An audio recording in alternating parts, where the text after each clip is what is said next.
In 2022, my next guest was the face and focal point of what became a landmark Supreme Court case, Kennedy versus Bremerton School District. He was an assistant high school football coach who had adopted the practice of taking a knee and praying midfield immediately following each game. What started as a simple act of gratitude through prayer eventually became a controversy that exploded nationwide and went all the way to the U.S. Supreme Court. His story has become the subject of a new movie, Average Joe, in theaters now for 1 week only through October 17th. I sat down with Coach Joe Kennedy and the executive producer of Average Joe, Bob Katz, to discuss the importance of the case and the new film. I've been fighting my whole life. Joseph Anthony Kennedy. I was a hellion of a kid who nobody wanted. 1, 2, 3, 4, United States Marine Corps. So, if you told me that saying a prayer on the 50-yard line was the thing that was going to get me in the biggest fight of my life, you cannot tell me that God doesn't have a sense of humor. Denise, could I see you in my office for a minute, please? I want you to pray in the locker room. Do you not see how absurd this is? Kennedy, do your job and get them in the locker room. I get it. It's not fair. Nobody cared for 7 years. Now they do. I bet you can guess where this is going.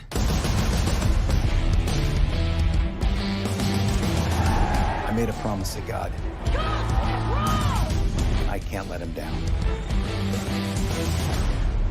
I believe they violated your rights. How do you think the superintendent looked at me when I didn't even know my husband had filed a complaint? You can't quit now. But God doesn't need you to defend him. I'm not defending God. I'm defending the people of this country. Yeah, the same people who are sending us hate mail. And that is their right.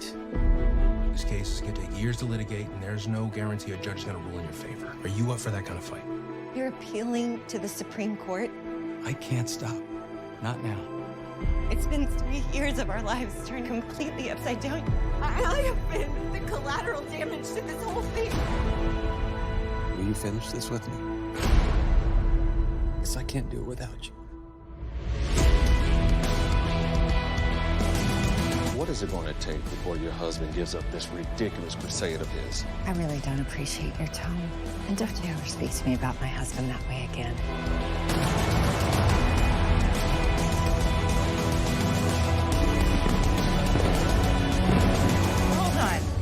I don't remember any fireworks. That's exactly how I remember it. No, You can no. decide later which way to film it.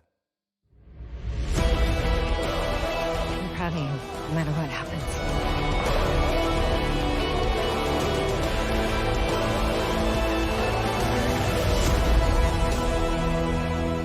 The one thing everyone needs to know is that it's all her fault. What? You're the one who taught me that there are still things worth fighting for. Hoorah! In the movie, your character says, I was a hellion of a kid nobody wanted. Is that true, Coach? That's a very mild way of putting it. I had other words that I'm not allowed to say on TV, but yes, I was a terrible, terrible kid. Why? Horrible. I was angry. I was given up at birth, so that made me angry. The people that adopted me, they started having kids, so they didn't need me. And I just started lashing out and just became really super angry, full of rage. How did that prepare you for this battle later in life? I mean, it did toughen you up. Oh, absolutely. I wouldn't change anything. And I take a look back now, I can see God's fingerprints on everything. But all the fights that I went through, all the hardship, everything I ever went through was preparing me for the Marine Corps and then for this battle itself. Right, and then you go to the Marines, and you call it your heathen and atheistic stage. Yes. Was it? It was. Why? I wanted to live for the world. I wanted to experience everything the world had to offer, and I did. I really lived according to the world. What did the Marines teach Joe Kennedy? First thing, it was discipline. I needed that probably more than anything else. I really needed some discipline. I needed somebody to put me in my place and become part of something, because I never belonged to anything before that. And that's where my love of my country came from, was exactly that. So that pride in our country and the love of our Constitution just came out. That ends up being the foundation of this fight you're in now. The fight that we now remember you nationally for, it came from that Marine experience because you're fighting for the Constitution and for rights. Yeah, everybody thought it was a big religious thing, and it just happened to be the First Amendment, which was about a religious Do you experience. consider yourself a religious person? Not really. Really? Yeah. No, I'm trying to live a good life, trying to get right with God, love others, and I fail every single day. How did you come to be the assistant coach at Bremerton High? You can't make up this stuff. I was out on a run, and the athletic director for the school district happened to see me running by while he was on his way to work. Pulls up and said, "Hey, I see your shirt." We started conversation. Then it was game on. Every week he would drive by, he would stop by. My wife worked with him, so he would stop over there at her and just bug her and me nonstop to take on the job. Why? Why was he after you? I look back and he was a believer, and I think God had something to do with that. But the school district really needed, and our football team really needed something beside X's and O's. We had tremendous guys. One of the guys played professional football in the Super Bowl. So we had the brains behind that. We were just missing the team building, the discipline, all the things that these young men need to learn to be better young men. And I could get the most out of them on the field. Because of your Marine experience, because you also, I bet, understood the family dynamic some of them were dealing with. Absolutely. It's a poor town. It's a Navy town, blue collar. And Bremerton has a bad rap of being where all the bad kids go. And so we're stuck with this, I don't know what you call it, but there's a feeling and a word for it for Bremerton. Tell me how the faith component was important to your coaching style. Was that something you initiated in the training of these young men on your team? No, interesting. I never talked to one of them about God. I've never talked to any of them about coming out and praying. It was just... You never led them in prayer? Oh, I would lead prayer because it was awkward when they asked if we could come out, and I was taking my knee silently, and we would all look at each other like, "Are we done yet?" And they were like, "Coach, could you just tell us when we're done?" So I just started doing the prayer out loud, and as it grew, the team came, and so did the opposing team. So tell me how it started. This was a personal commitment for you. Right. I was watching Facing the Giants. The weekend that I got offered the job, I said, "Let me think about it." Facing the Giants came on in the middle of the night, and it was like God just reached through the TV, grabbed me by my heart, threw me on the ground. I'm sobbing in my living room. They don't have to show that on TV here, but it was one experience that I can't even describe. I felt what my calling was for the first time in my life. So I was like, "God, I'm going to give you the glory after every game, win or lose." And that was my covenant with God from that moment on. And so after every game, you went out to the 50-yard line and you silently prayed. That's the way it originally started, yes. And then some of your kids, the teammates, said, "Can we pray with you?" I don't know why or who took it, but I have the picture of the first prayer that the team actually came out, and I think there's 3 other guys. But this is a free country, so I said, "Yeah, you could come out. You guys do whatever you want to do." And was the school district sensitive to expressions of faith, other faiths? They were sensitive to other faiths, and we're a very mixed school, so they are very sensitive about respecting all people of all colors, all nationality, all religions. But this kneeling, I mean, it's really not even a Christian expression of faith. You're just kneeling and praying quietly. That became a problem. Why? I really don't understand that. It came from a compliment, actually. So somebody saw what we were doing, called our principal, gave the compliment, say, "What your football program is doing is awesome." So this started from a compliment. He wanted to make sure that we were on the same sheet of music, that you cannot encourage nor discourage kids in prayer. It's only policy. Right. And I followed that. I didn't care if they came out or not. It made absolutely no difference. But their lawyers had their own agenda. And you get the call, "Stop doing this. Stop praying with the kids first. Stop praying with the kids." And I did. And you did that. I never prayed with my team again. And then they said, "You stop praying on the field. Go pray in the locker room." Right. Go in the janitor's office or something. And And you couldn't accept that? I didn't know what to do as a believer of the Lord. I didn't know what to do. You know, we teach about love and all that kind of stuff. But the red-blooded American in me, I was an American before I became a Marine. And the Constitution meant the world to me, and it still does. And I thought, man, if they're doing this to me, what are they doing to other people? You can't take people's rights away because you're uncomfortable with it. This is America. This is freedom. I've had brothers and sisters die. I served in combat. I know what it means to give for the Constitution, and I wasn't about to let them trample on it. You decide to take them to court. This becomes a 7-year legal battle. Right. What sustained you through that? And you lost a bunch of times. Right. And I wish I had some magic potion that I could say that I could point to, but it was all the things in my past really made me the person I am to stand for my convictions. And I never shy away from a fight, nor do many Marines. And I wanted to die on that hill. And thank God I had my faith, because it was the only thing that sustained me, even when my wife and I almost got divorced over this. It was tough. I'll bet. Well, the movie captures some of that, the back and forth, the complexity of this. I didn't realize the multiple, the personal side of this. We don't get a glimpse of that Joe Kennedy. We only saw the public man who was, taking his case to the Supreme Court. What did you think once you made it to the Supreme Court? I thought from the very beginning, it seemed so simple. This is a 30-second prayer. People have been praying on football fields from the beginning of football. Nothing new. Yeah. So the whole idea of this and going to a national level and going to the Supreme Court, I thought we would have won right hands out.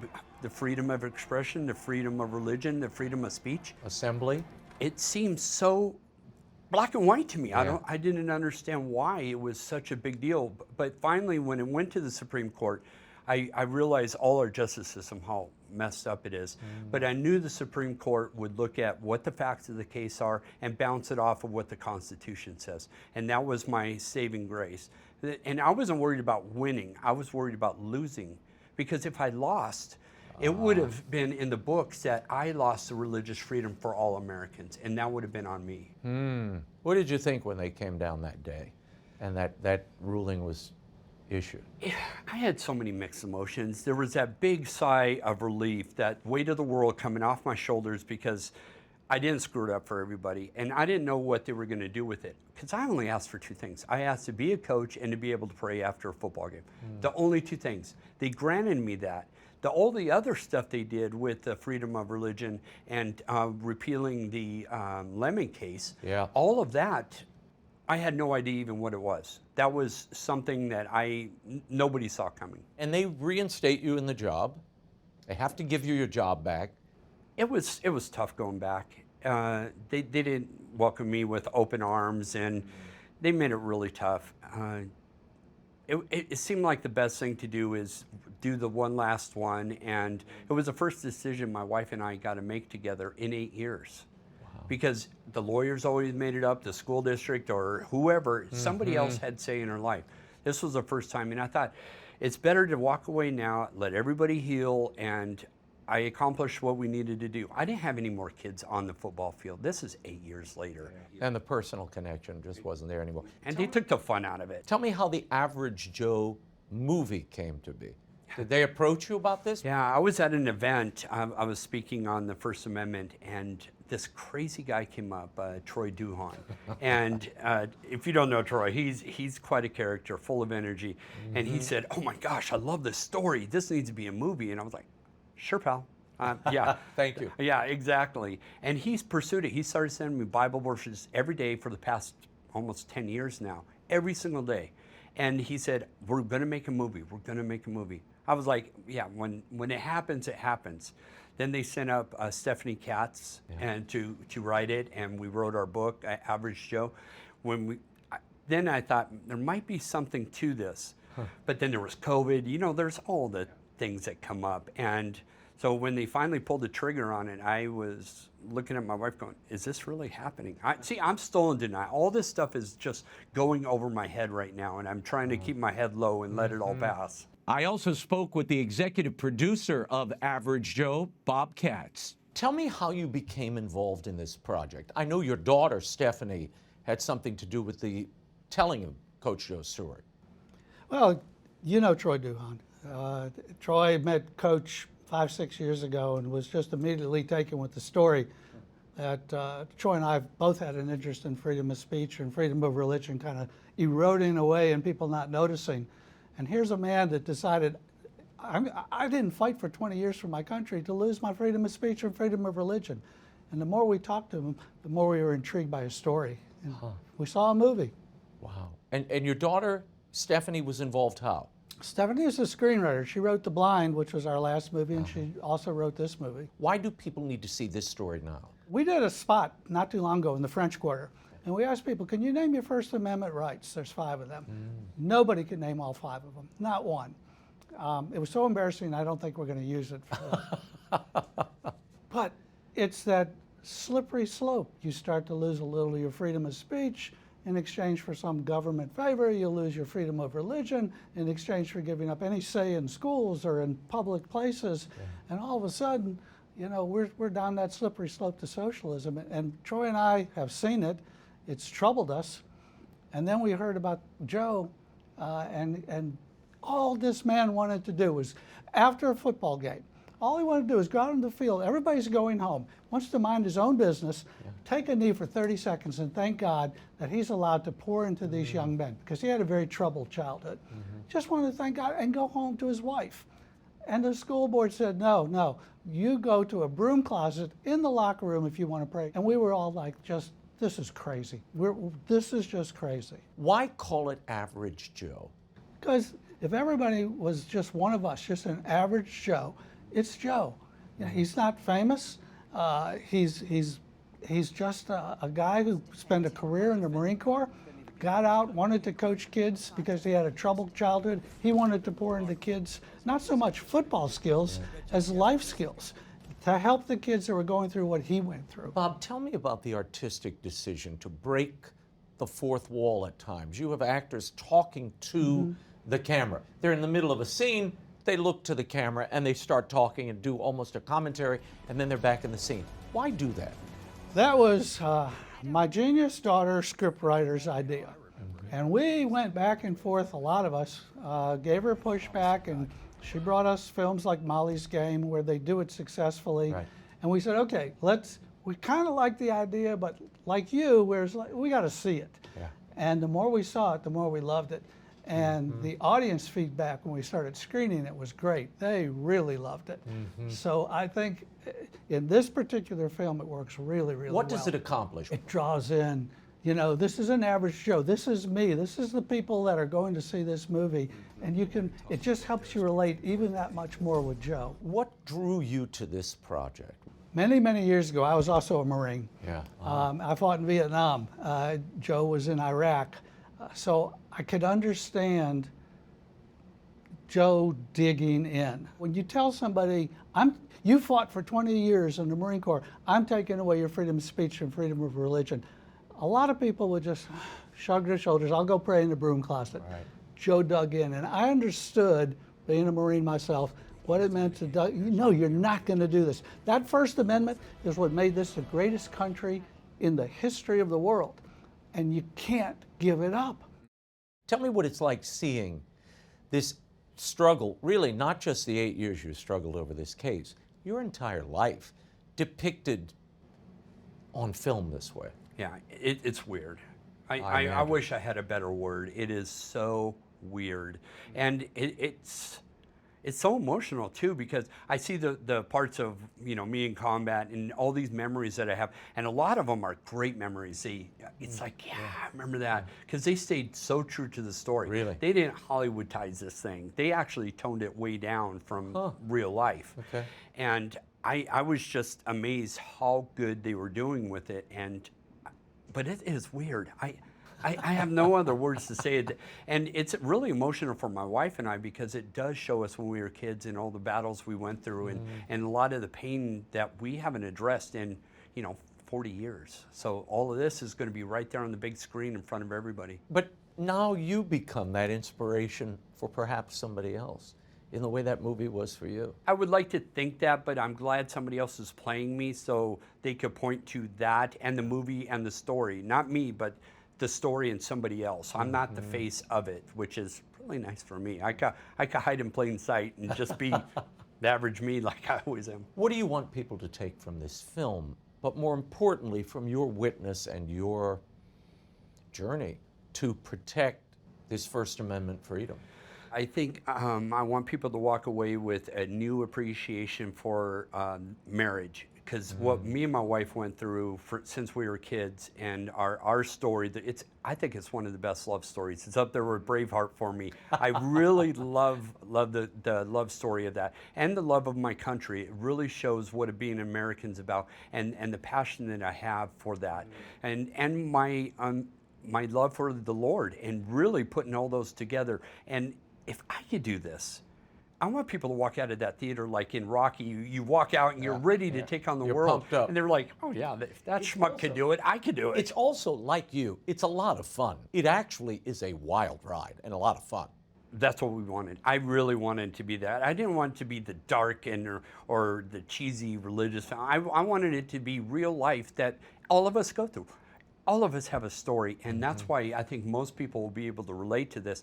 They're going to see themselves in this and go, man, I could do this. I could stand up for my rights as an American. Well, and the best part is, unlike William Wallace, they don't debauch you in the last frame. So that's good. I'm glad you got to that's a walk good away. thing. Yeah, it's good. Great to see you, Coach. Thanks, Always buddy. a pleasure. Bless you.